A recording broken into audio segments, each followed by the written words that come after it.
स्वतंत्रता प्राप्ति के पश्चात जितने भी एजुकेशन कमीशन का गठन हुआ वह देश के विकास में एक अहम भूमिका अदा करने वाला था, क्योंकि वो कहीं ना कहीं एजुकेशन भारतीय शिक्षा के लिए एक रीढ़ का काम करने वाला था दोस्तों।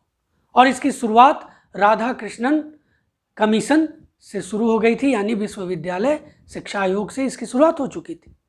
स्वतंत्रता पूर्व जितने भी शिक्षा आयोगों का गठन हुआ वो अंग्रेजी शासन में हुआ, और अंग्रेज क्या करते थे, अपनी सुविधा के अनुसार आयोग का गठन करते थे और उसमें उनका स्वार्थ छिपा रहता था। लेकिन स्वतंत्रता प्राप्ति के पश्चात जितने भी एजुकेशन कमीशन का जो गठन हो रहा था वो कहीं ना कहीं देश के विकास के लिए जरूरी था, और यहाँ कोई स्वार्थ नहीं, स्वार्थ यही था कि भारत का विकास किस तरह से किया जाए।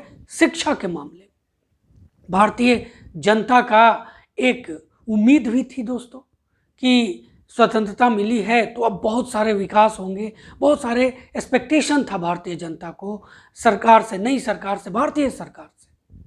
और उसके लिए हर क्षेत्र में, ना सिर्फ हम लोग शिक्षा की बात करते हैं, हर क्षेत्र में इस जरूरी था।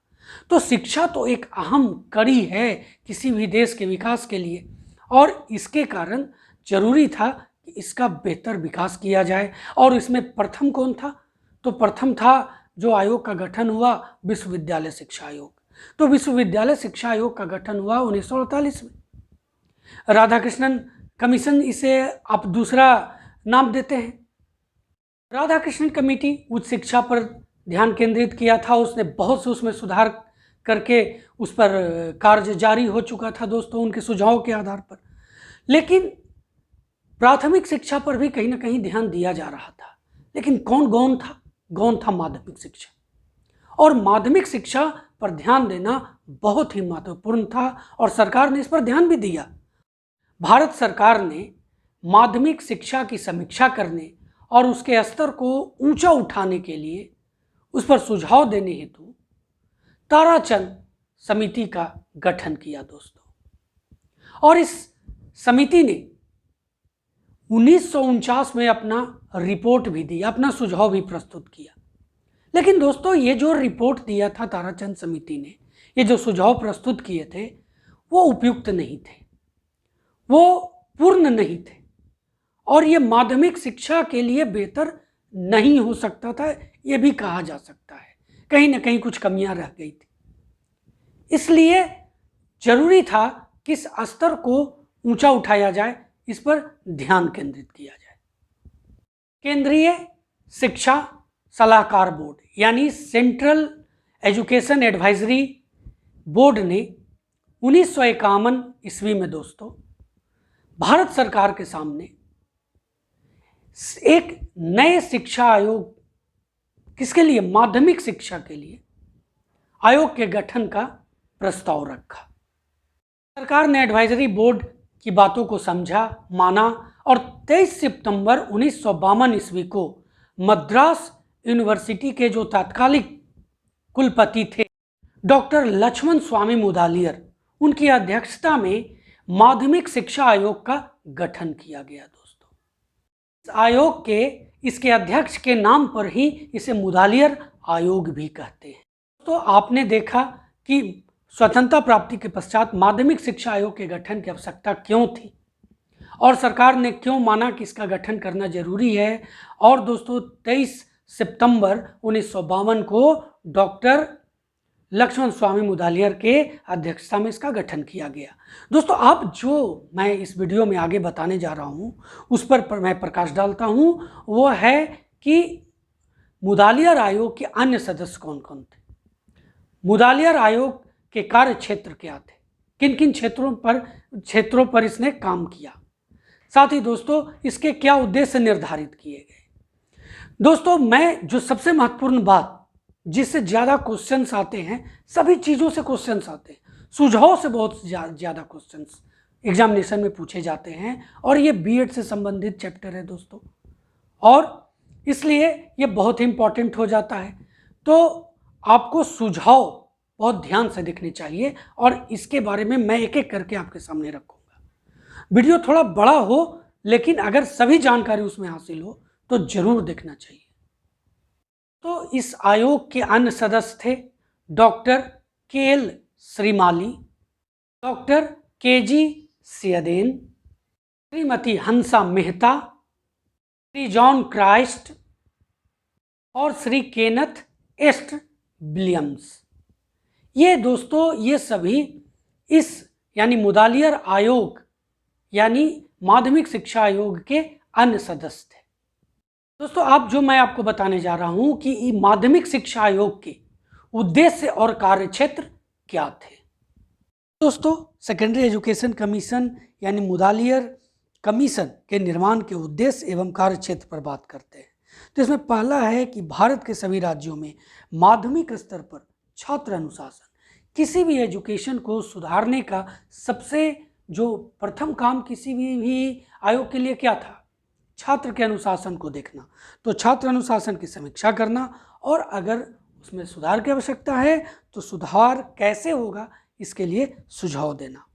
दूसरा, भारत के सभी राज्यों के जो सेकेंडरी एजुकेशन के प्रशासन है, दोस्तों प्रशासन बहुत बड़ा मुद्दा रखता है और उसका संगठन, ये कैसे काम कर रहे हैं, क्या कमियां रह गई हैं, जो आज के यानी तत्कालिक माध्यमिक शिक्षा में का जो निचले स्तर पर पहुंचने का जो कारण था उस पर ध्यान देना और उसमें सुधार हेतु सुझाव देना। नंबर 3 है कि भारत के सभी राज्यों में सेकेंडरी टीचर्स के वेतन और सेवा शर्त का अध्ययन करना। दोस्तों अगर माध्यमिक शिक्षा पिछड़ रही थी तो एक बहुत बड़ा मुद्दा जहां पर अनुशासन की बात छात्रों की कर रहे हैं, तो दूसरा जो महत्वपूर्ण मुद्दा सामने आ रहा है, देखिए जो भी मुद्दा है सभी महत्वपूर्ण है, लेकिन अगर टीचर्स अच्छे ढंग से पढ़ाएंगे तो डेफिनेटली बच्चे बेहतर होंगे। तो कहीं शिक्षकों को बेहतर वेतन तो नहीं वेतन जो मिलना चाहिए उससे कम मिल रहा है, सेवा शर्त में तो कोई कमी नहीं रह गई है। तो इसका स्टडी करना, इस आयोग को कहा गया कि आप इसका स्टडी कीजिए और अगर सुधार, किस तरह के सुधार की ज़रूरत है इसका आप सुझाव दीजिए। नंबर 4 की बात करते हैं तो भारत में सेकेंडरी एजुकेशन की समस्या का अध्ययन करना एवं उसके समाधान हेतु सुझाव प्रस्तुत करना। यानी कि जो माध्यमिक शिक्षा है उसमें क्या क्या समस्याएं हैं उसका स्टडी करें और उसके समाधान हेतु सुझाव देना। नंबर 5, भारत में जो सेकेंडरी स्कूल्स हैं यानी जो माध्यमिक विद्यालय हैं उनकी स्थिति का अध्ययन करना है, यानी कि कहीं ना कहीं उनका इंफ्रास्ट्रक्चर में कोई कमी तो नहीं है या वो बेहतर जगह पर नहीं है, कमी है उसमें कुछ, जैसे जहाँ पर होना चाहिए वहाँ पर नहीं है, जहाँ ज़्यादा होना चाहिए कम है। तो इसमें इसका स्टडी करना और उसमें सुधार हेतु सुझाव प्रस्तुत करना। तो क्वेश्चंस क्या बनते हैं, जैसे क्वेश्चंस बनेंगे कि यहाँ पर कि जैसे शिक्षकों के सेवा शर्त और वेतन पर किस आयोग ने सर्वप्रथम सुझाव दिया। नंबर 6 है कि भारत में सेकेंडरी एजुकेशन यानी माध्यमिक शिक्षा के उद्देश्य, सिलेबस, पाठ्यक्रम और शिक्षा स्तर का अध्ययन करना है और उसमें सुधार हेतु सुझाव देना है। ये 6 नंबर का कार्यक्षेत्र सौंपा गया ये सेकेंडरी एजुकेशन को। नंबर 7 है कि भारत के सेकेंडरी एजुकेशन की परीक्षा प्रणाली का अध्ययन करना, कि कहीं परीक्षा प्रणाली में तो कोई कमियां नहीं है, कहीं इससे तो बच्चे जो हैं सेकेंडरी एजुकेशन से आगे नहीं जा पा रहे हैं, बेहतर नहीं कर पा रहे हैं और इसमें सुधार है तो सुझाव देना। दोस्तों कहीं ना कहीं जो राधाकृष्णन आयोग था जो उच्च शिक्षा पर आधारित था, उसमें कहा गया था जो सबसे बेस्ट हो उसी को उच्च शिक्षा प्रदान किया जाए। तो और पहले के भी बहुत से जो उच्च शिक्षा पर आधारित आयोग थे उन्होंने ऐसा बात बोला था। तो अगर सेकेंडरी एजुकेशन ही कमज़ोर रहेगा तो कहाँ से ऐसे छात्र आएंगे, कहाँ से ऐसे स्टूडेंट्स पैदा होंगे। तो दोस्तों अब हम लोग मुदालियर आयोग के सुझाव पर चर्चा करते हैं। तो सबसे पहला कि माध्यमिक शिक्षा की पुनर्संरचना के से संबंधित सुझाव। तो इसमें पहला क्या था, समय सीमा। तो सबसे पहले हम लोग बात करेंगे समय सीमा का, कि समय सीमा कैसा होना चाहिए। दोस्तों समय सीमा के बारे में मुदालियर आयोग के सुझाव थे कि माध्यमिक शिक्षा की अवधि 11 से 17 वर्ष है। माध्यमिक और बेसिक शिक्षा की जो पद्धति है उसमें विरोध नहीं होना चाहिए। इसकी अवधि 7 वर्ष होनी चाहिए, जिसमें 3 वर्षीय माध्यमिक और 4 वर्षीय उच्च माध्यमिक, इस तरह से दो भागों में बटा हुआ है। माध्यमिक शिक्षा प्राथमिक शिक्षा के बाद शुरू होना चाहिए, ऐसा समय सीमा के बारे में कहा गया।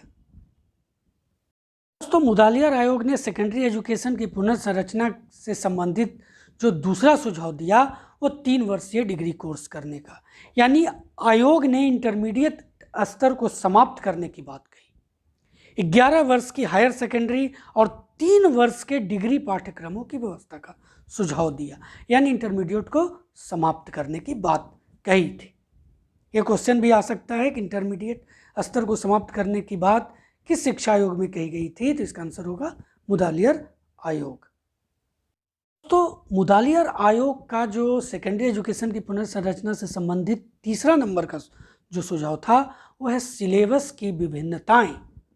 देखिए, इसके अनुसार क्या कहना था आयोग का कि विभिन्न तरह का जो सिलेबस है उसका समावेश किया जाए, इससे हर विद्यार्थी अपनी रुचि के अनुसार विषयों का चुनाव कर सके और यह सिलेबस जो है वो सेकेंडरी स्टेज यानी माध्यमिक स्तर के पहले वर्ष से ही आरंभ हो जाए। दोस्तों, नंबर 4 जो था वो है आंतरिक मूल्यांकन। आयोग ने स्कूल के लेखों को मूल्यांकन में महत्वपूर्ण स्थान दिया। इस पद्धति से छात्रों का सही मूल्यांकन होगा, विद्यालयों में अनुशासन के स्तर में भी सुधार होगा। अनुशासन पर काम तो करने के लिए कहाँ ही गया था। नंबर 5 है तकनीकी शिक्षा। दोस्तों, इसके अंतर्गत आयोग ने सुझाव दिया कि हर बड़े नगरों में पॉलिटेक्निक कॉलेज खोले जाएं और इसको खोलने में हर तरह के शिक्षाविदों की सलाह होनी चाहिए। भाषाओं के बारे में इस आयोग का कहना था कि माध्यमिक स्तर पर मातृभाषा और क्षेत्रीय भाषा शिक्षा का माध्यम होना चाहिए। ध्यान दीजिएगा, इसमें भाषाई अल्पसंख्यकों को विशेष सुविधाएं दी जानी चाहिए। मिडिल स्तर पर कहा गया कि बालकों को 2 भाषाएं अवश्य आनी चाहिए, हिंदी और अंग्रेजी। जूनियर बेसिक स्तर से ही इंग्लिश को लागू करने की बात कही गई। धार्मिक और नैतिक शिक्षा के बारे में कहा है इस आयोग ने कि ये जो है वो ऐच्छिक आधार पर ही मिलनी चाहिए। दोस्तों, नंबर 8 है सहगामी क्रियाएं। तो इसमें क्या था कि सहगामी क्रियाओं को शिक्षण प्रक्रिया का अभिन्न अंग माना जाए। बालचर आंदोलन को प्रोत्साहित करना चाहिए। केंद्र सरकार द्वारा एनसीसी का प्रसार होना चाहिए। प्राथमिक चिकित्सा, रेड क्रॉस, स्काउट आदि को सभी विद्यालयों में प्रोत्साहन दिया जाए। और कहीं ना कहीं दोस्तों इसी का देन है कि इन सब चीज़ों को आज भी प्रोत्साहित किया जाता है, इसी आयोग की देन। अब इस आयोग ने विद्यार्थियों की उन्नति हेतु क्या सुझाव दिए, तो पहला था व्यावसायिक कुशलता की उन्नति। दोस्तों, आयोग ने कहा कि माध्यमिक शिक्षा का पहला जो उद्देश्य है वो छात्रों में व्यावसायिक कुशलता की उन्नति करना होना चाहिए। माध्यमिक शिक्षा में औद्योगिक एवं व्यावसायिक विषयों को स्थान दिया जाना चाहिए और इन विषयों की शिक्षा से छात्रों और देश दोनों को फायदा होगा। छात्र अपनी शिक्षा अगर समाप्त करेगा तो उसके बाद वो कोई भी व्यवसाय को स्वतंत्र रूप से ग्रहण कर सकता है। इससे उसे नौकरी खोजने में इधर उधर भटकना नहीं पड़ेगा। और देश को क्या फ़ायदा होगा, तो देश को यह फ़ायदा होगा कि उसके अपने विभिन्न उद्योगों और व्यवसाय के लिए एक ट्रेंड व्यक्ति सरलता से मिल जाएंगे। नंबर 2 है कि नेतृत्व का विकास। इसके अंतर्गत आयोग ने कहा कि दूसरा उद्देश्य यह होता है, यह होना चाहिए, सुझाव जो दिया कि छात्रों में नेतृत्व ग्रहण करने की क्षमता का विकास करना। माध्यमिक शिक्षा का आयोजन इस प्रकार किया जाना चाहिए जिससे छात्र क्या हो, तो सामाजिक दृष्टिकोण से, सांस्कृतिक दृष्टिकोण से, औद्योगिक, व्यावसायिक और राजनीतिक क्षेत्र में नेतृत्व का दायित्व ग्रहण कर सके। प्रजातंत्र तभी तो सफल हो सकता है जब इन क्षेत्रों में नेतृत्व का दायित्व ग्रहण करने के वाले व्यक्ति पैदा हो। नंबर 3 है जनतंत्रीय नागरिकता का विकास। देखिए, इसमें के अंतर्गत यानी डेवलपमेंट ऑफ डेमोक्रेटिक सिटीजनशिप, यानी माध्यमिक शिक्षा का तीसरा उद्देश्य छात्रों में जनतंत्रीय की नागरिकता का विकास होना चाहिए, जिससे माध्यमिक शिक्षा की व्यवस्था इस प्रकार की कर देनी चाहिए, इसको करने के लिए कि छात्र में क्या हो, तो अनुशासन आ जाए। इसकी बात पहले ही कहा गया था। देश प्रेम, सहयोग, सहिष्णुता और स्पष्ट विचार आदि के गुणों का विकास हो। और अगर इन गुणों से एक छात्र संपन्न होगा तो देश को एक योग्य नागरिक मिलेगा और भारत में धर्मनिरपेक्ष गणतंत्र की स्थापना के योगदान दे सकेंगे ये छात्र आगे चल के, जब ये देश के एक अहम नागरिक बनेंगे। दोस्तों, इसके अंतर्गत कहा गया कि व्यक्तित्व का विकास, तो माध्यमिक शिक्षा का जो चौथा और अंतिम उद्देश्य जो रहा छात्रों को लेकर के, वो व्यक्तित्व का उनका विकास करना।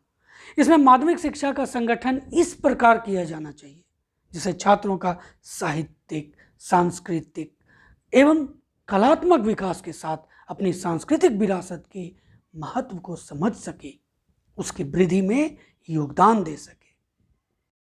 आयोग का कार्य क्षेत्र था दोस्तों प्रशासन के मामले में, तो इस पर भी इस कमेटी ने सुझाव दिया, इस कमीशन ने सुझाव दिया।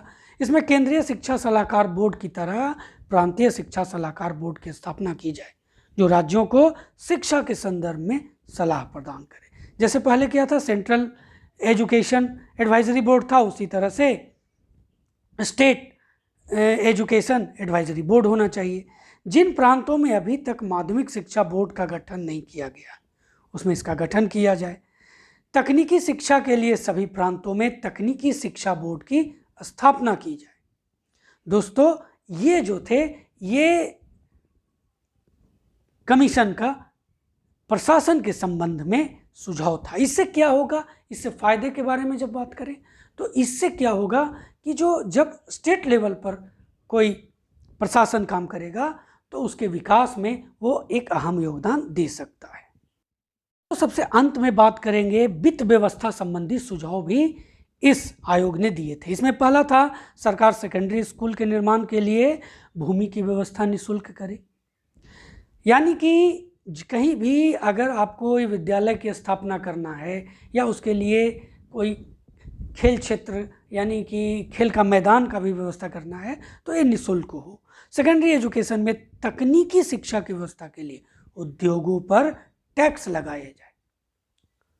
सेकेंडरी स्कूल को दिया जाने वाला जो दान है, जो डोनेशन है, वो दोस्तों वो इनकम टैक्स से मुक्त होना चाहिए।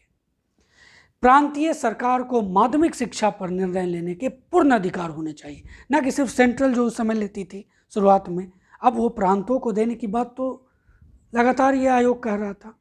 और केंद्र को प्रांतों को इसके लिए आर्थिक सहायता भी देनी चाहिए जो इस समय मिलती भी है, और उस समय इसी आयोग ने इस चीज़ का विचार करने को कहा था सरकार को। दोस्तों, माध्यमिक शिक्षा द्वारा खरीदी गई वस्तुओं को कर से मुक्त रखना चाहिए, यानी कि जो सेकेंडरी एजुकेशन से रिलेटेड जितनी भी चीज़ें अगर खरीदी जाए तो उस पर टैक्स नहीं लगे। तो दोस्तों, ये जो था ये वित्त व्यवस्था संबंधी सुझाव था। तो ये आपने देखा मुदालियर आयोग के सभी क्षेत्रों को, उनके सुझावों को क्यों किया गया। अब हम लोग जब अगले आयोग की बात करेंगे तो उसमें भी इसी तरह से आगे देखेंगे, इससे अनेक क्वेश्चन बनेंगे। और मैं आपको बता दूं कि मैं इसके लिए ऑब्जेक्टिव क्वेश्चंस भी आपके बीच में